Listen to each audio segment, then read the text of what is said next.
अशा प्रकारे आपण दोन दोन प्रकारचे मोदक बनवलेत, एक आपल्या तांदळाचे आणि एक गव्हाच्या पिठाचे।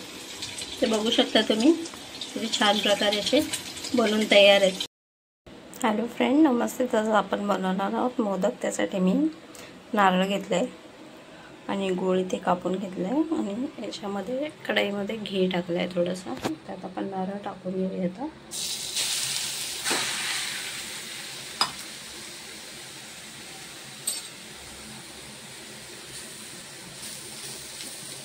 ते परतून घेऊया। खोबरं आपण भाजून घेऊया व्यवस्थित आणि खोबऱ्यामध्येच मी वेलची पण घातलेली आहे। त्यात मी थोडीशी खसखस पण घातली, थोडीशी माझ्याकडे होती मी टाकले त्यात। ज्या वाटीने आपण खोबरं घेतलेलं त्याच वाटीने आपण तांदळाचं पीठही घेतलं आहे। मी पाणी लावून घेते उकडीसाठी। यात मी थोडंसं घी टाकलं आहे, 2 ग्लास पाणी ठेवलं आहे गरम करायला आणि अशा प्रकारे आपलं बनवून झालेलं आहे।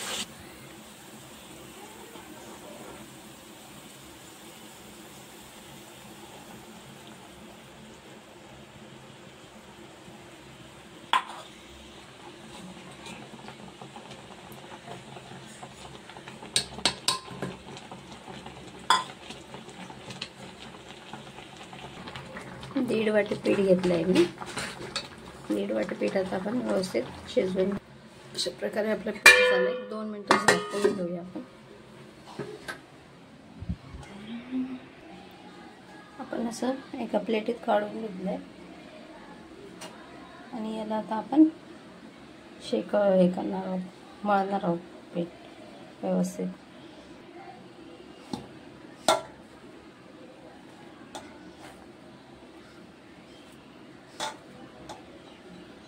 पीठ आपलं जास्त गरम आहे, त्याच्यामुळे एका वाटीने थोडंसं असं हे करून घेऊया आपण।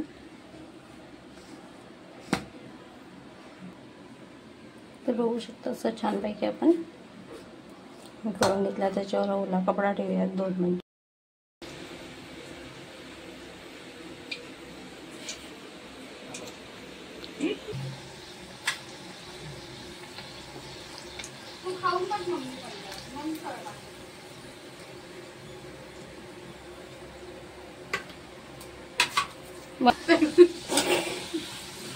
भूक लागली।